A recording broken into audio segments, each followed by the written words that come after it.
എല്ലാവർക്കും മെക്കാനിക് വ്ളോഗറിൻ്റെ മറ്റൊരു വീഡിയോയിലോട്ട് സ്വാഗതം. ഇന്ന് നമ്മൾ ചെയ്യാൻ പോകുന്നത് റാക്ക് ആൻഡ് പിനിയനിൽ ഗ്രീസിങ് എങ്ങനെ ചെയ്യാമെന്നതാണ്. എന്താണ് ഇതുകൊണ്ടുള്ള ബെനിഫിറ്റ്? ഗ്രീസ് ഇല്ലാതെ സാധാരണയായി റാക്ക് ബുഷും ഡാമ്പർ പാഡും കംപ്ലൈൻ്റായി സ്റ്റിയറിംഗ് സൗണ്ട് കാരണം സ്റ്റിയറിംഗ് റിപ്പയർ ചെയ്യേണ്ടി വരും. ഗ്രീസിങ് ചെയ്യുന്നതിലൂടെ ഈ പറയുന്ന പ്രോബ്ലംസ് ഒഴിവാകും. ഇതിൻ്റെ ഒരു ബോണസ് പോയിൻ്റായിട്ടാണ് സ്റ്റിയറിംഗ് ഫ്രീ ആവുന്നത് നമ്മൾ കണക്കാക്കേണ്ടത്. ഇതിനുള്ള വർക്ക് എന്ന് പറയുന്നത് രണ്ട് സൈഡിലെയും റബ്ബർ ബൂട്ട്സ് റിമൂവ് ചെയ്ത് ഗ്രീസിങ് ചെയ്യുക എന്നുള്ളത് മാത്രമാണ്. ഈ വീഡിയോയിലെ പ്രധാനപ്പെട്ട ഭാഗത്തിലോട്ട് പോകുന്നതിന് മുൻപായി നിങ്ങളൊരു ഓട്ടോമോട്ടീവ് റിലേറ്റഡ് വീഡിയോസ് കാണാൻ ഇഷ്ടപ്പെടുന്ന ആളാണെങ്കിൽ ഈ ചാനൽ സബ്സ്ക്രൈബ് ചെയ്യാവുന്നതാണ്.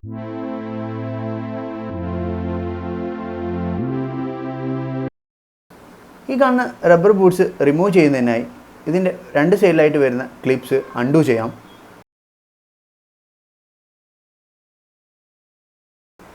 ലെഫ്റ്റ് സൈഡിലെ ബൂട്ട് റിമൂവ് ചെയ്തതിന് ശേഷം റൈറ്റ് സൈഡിലോട്ട് പോവാം.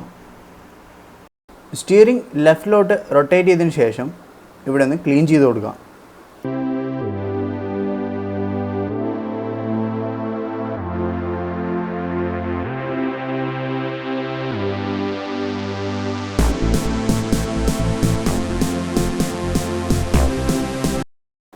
ഇപ്പോൾ നമ്മൾ ബോൾ ജോയിൻറ്റ് ക്ലീൻ ചെയ്ത് കഴിഞ്ഞു.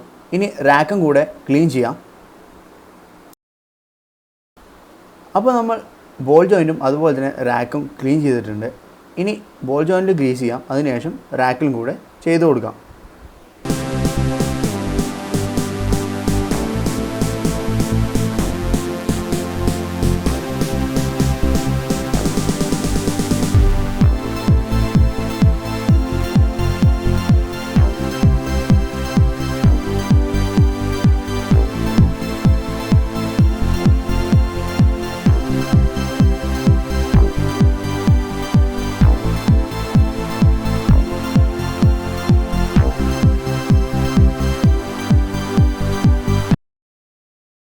നിങ്ങൾക്കിവിടെ കാണാൻ പറ്റും, ഞാൻ ഗ്രീസ് മൊത്തമായി ഇടുന്നുണ്ട്. ഇത് ഡാമ്പർ പാഡിന് കൂടിയാണ് ഇങ്ങനെ ചെയ്യുന്നത്.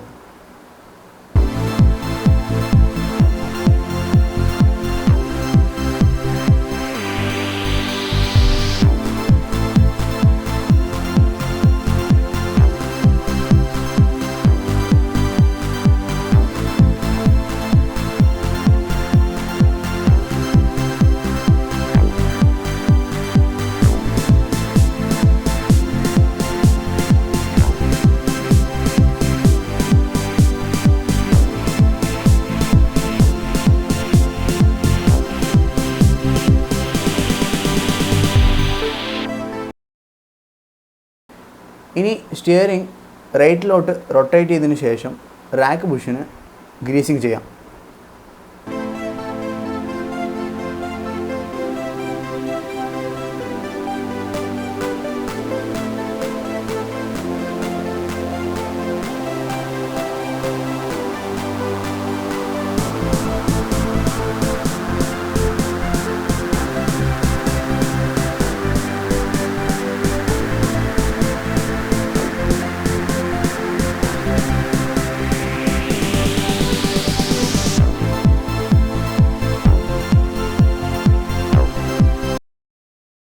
ഈ സൈഡിലെ ബോൾ ജോയിൻറ്റിന് കൂടെ ഗ്രീസിങ് ചെയ്തിട്ടുണ്ട്.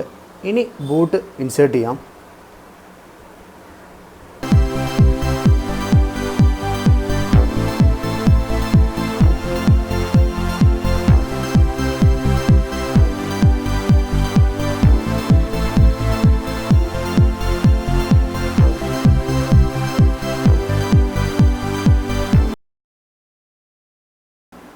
ബൂട്ടിൻ്റെ ഒരു എൻഡിൽ പ്ലാസ്റ്റിക് സെക്യൂരിറ്റി ടൈ ആണ് ഞാൻ യൂസ് ചെയ്തിട്ടുള്ളത്. ഞാനിവിടെ എൻ്റെ വാഹനത്തിന് ഗ്രീസിങ് ചെയ്തിട്ടുള്ളത് 40,000 കിലോമീറ്റർ കഴിഞ്ഞതിന് ശേഷമാണ്. And thank you guys for watching. And if you have like the video, please press the like button. And if you don't want to miss the coming videos, please subscribe to my channel.